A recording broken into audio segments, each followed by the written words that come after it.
BEd first year first semester के unit 5 paper number 101 के question देखेंगे। चलिए शुरू करते हैं। भारत में प्राथमिक शिक्षा का जनक था। अब ये क्वेश्चन कौन सा होगा? James Thompson. कौन था? James Thompson. चलिए आगे देखते हैं।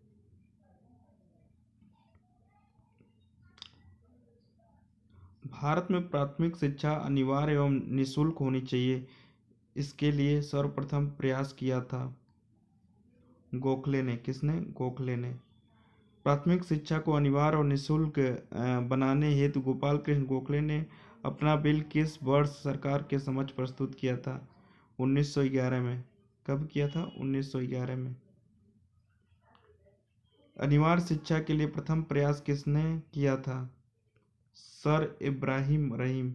सर इब्राहिम रहीम ने 5 से 14 वर्ष तक के बच्चों को निःशुल्क एवं अनिवार्य शिक्षा का उपबंध है अनुच्छेद 45 में। अनुच्छेद 45 में।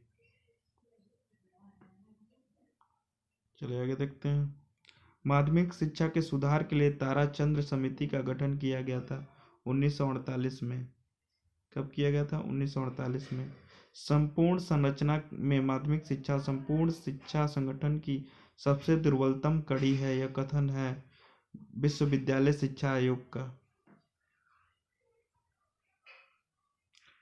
मुदालियर आयोग की संस्तुतियां संबंधित थीं किसकी? माध्यमिक शिक्षा से। किससे? माध्यमिक शिक्षा से। भारत में सन 1946 और 47 में माध्यमिक विद्यालयों की संख्या कितनी थी? 11,907। अखिल भारतीय माध्यमिक शिक्षा परिषद की स्थापना हुई थी सन 1955 में। कोठारी आयोग ने माध्यमिक शिक्षा के प्रसार से संबंधित समस्या नहीं बताई है, शिक्षा सुविधाओं की वृद्धि।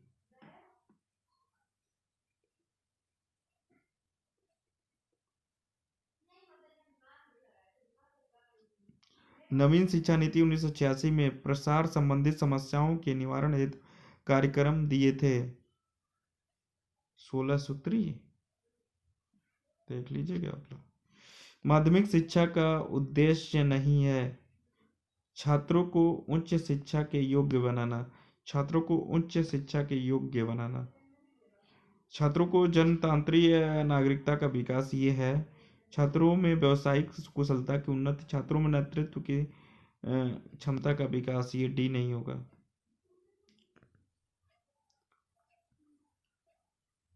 मुदालियर आयोग का गठन कब किया गया था?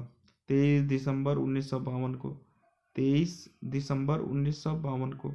माध्यमिक शिक्षा की प्रमुख समस्या है वांछित उद्देश्यों के अभाव की समस्या। किसकी? वांछित उद्देश्यों के अभाव की समस्या। बालिकाओं का पाठ्यक्रम है कुछ समान और कुछ भिन्न होना चाहिए।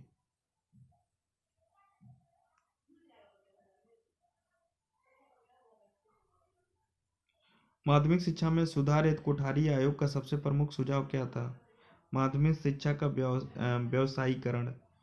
क्या था? माध्यमिक शिक्षा का व्यवसायीकरण।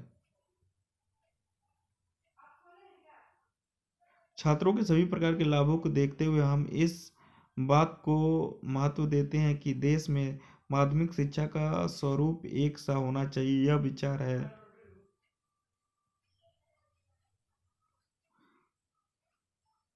भावनात्मक एकता समिति का।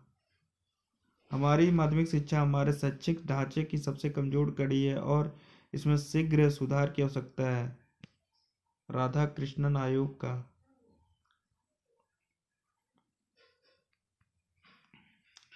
माध्यमिक शिक्षा आयोग ने पाठ्यक्रम के विषय में सुझाव नहीं दिया। पाठ्यक्रम का एक दूसरे से संबंध न हो। कोठारी आयोग के अनुसार किन कक्षाओं को प्राथमिक कक्षा कहा जाता है? 1 से 5। प्राथमिक कक्षाओं के लक्ष्य को प्राप्त करने में प्रमुख कठिनाई क्या है? जनसंख्या वृद्धि। जिला स्तर पर प्राथमिक शिक्षा किस अधिकारी के नियंत्रण में होता है? बेसिक शिक्षा अधिकारी। भारतीय संविधान की धारा 45 किसके संबंध में? प्राथमिक शिक्षा। प्राथमिक शिक्षा के अपव्यय एवं अवरोधन की समस्या की ओर किस समिति ने ध्यान दिलाया था? हर्टांग समिति ने।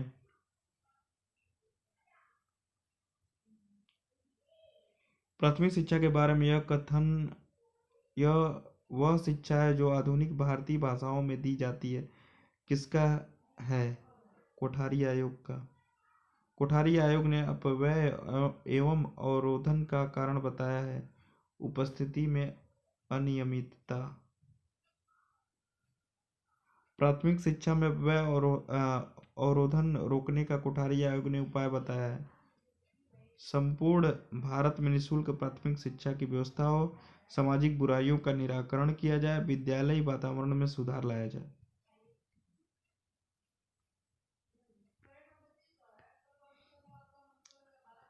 प्राथमिक शिक्षा की सार्वभौमिकता से अभिप्राय है सार्वभौमिक नामांकन से, सार्वभौमिक धारणा से, विद्यालयों की सार्वभौमिक व्यवस्था से, तो उपयुक्त सभी होगा। अपव्यय तथा अवरोधन का संबंध है प्राथमिक शिक्षा से, याद रखिएगा। भारत में अनिवार्य प्राथमिक शिक्षा की प्रमुख समस्या है भाषाओं का बहुतूल्य, प्राथमिक विद्यालयों की कमी, दोषपूर्ण पाठ्यक्रम, उपयुक्त सभी। निःशुल्क अनिवार्य प्राथमिक शिक्षा की व्यवस्था किस अनुच्छेद के अनुसार की गई थी? अनुच्छेद 45।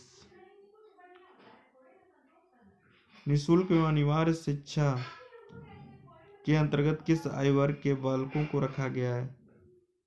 6 से 14 वर्ष।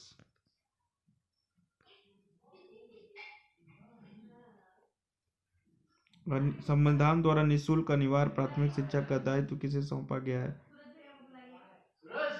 आ रहे 2 मिनट। राज्य सरकार को।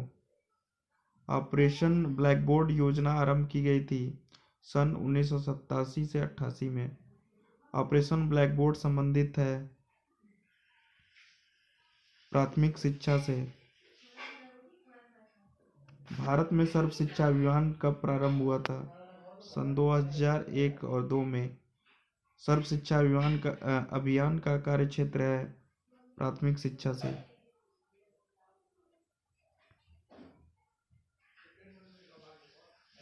प्राथमिक शिक्षा से। सर्व शिक्षा अभियान का अध्यक्ष होता है प्रधानमंत्री। मुदालियर माध्यमिक शिक्षा आयोग की नियुक्ति कब हुई थी? सन 1952 में। माध्यमिक शिक्षा आयोग 1952 के अध्यक्ष कौन थे? सन 1952 के आयोग के अध्यक्ष कौन थे?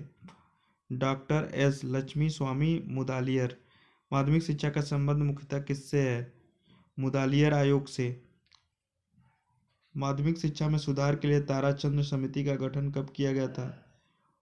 सन 1948 में। माध्यमिक शिक्षा की समस्या है उद्देश्य विहीन शिक्षा, दोषपूर्ण शिक्षा प्रणाली, दोषपूर्ण पाठ्यक्रम। देश में सर्वप्रथम किस विश्वविद्यालय की स्थापना हुई थी? मुंबई में। देश में सर्वप्रथम किस विश्वविद्यालय की स्थापना? मुंबई में। साहू जी महाराज विश्वविद्यालय कानपुर की स्थापना किस सन में हुई थी? 1906 में। सन 2005 तक भारत में कितने विश्वविद्यालयों की स्थापना हो चुकी थी? 342। प्रशासन की दृष्टि से विश्वविद्यालय पाए जाते हैं डीम्ड विश्वविद्यालय, केंद्रीय विश्वविद्यालय, प्रांतीय विश्वविद्यालय, ये तीनों। उच्च शिक्षण संस्थाओं में राष्ट्रीय सेवा योजना की शुरुआत की गई थी सन 1959 में 1959 में।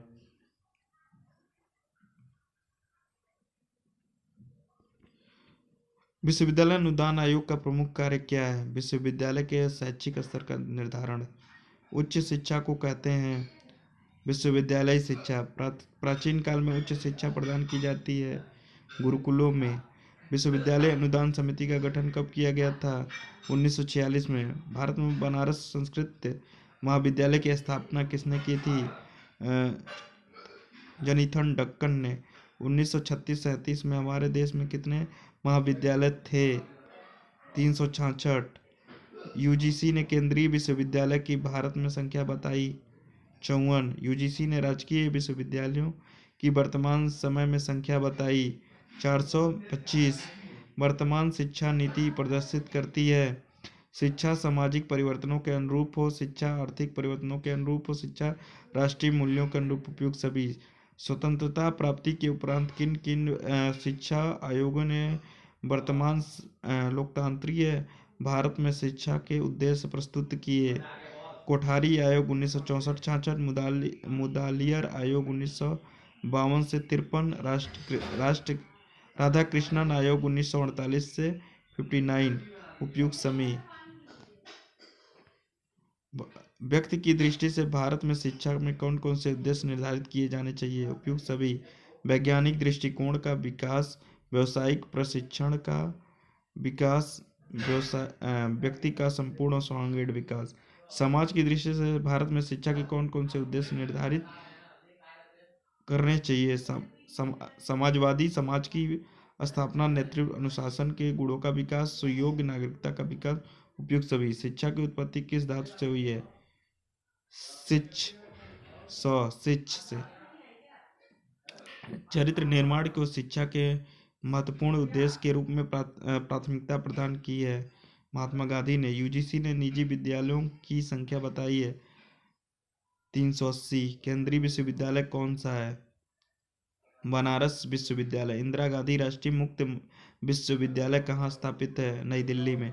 इस तरह हमारा यूनिट 5 समाप्त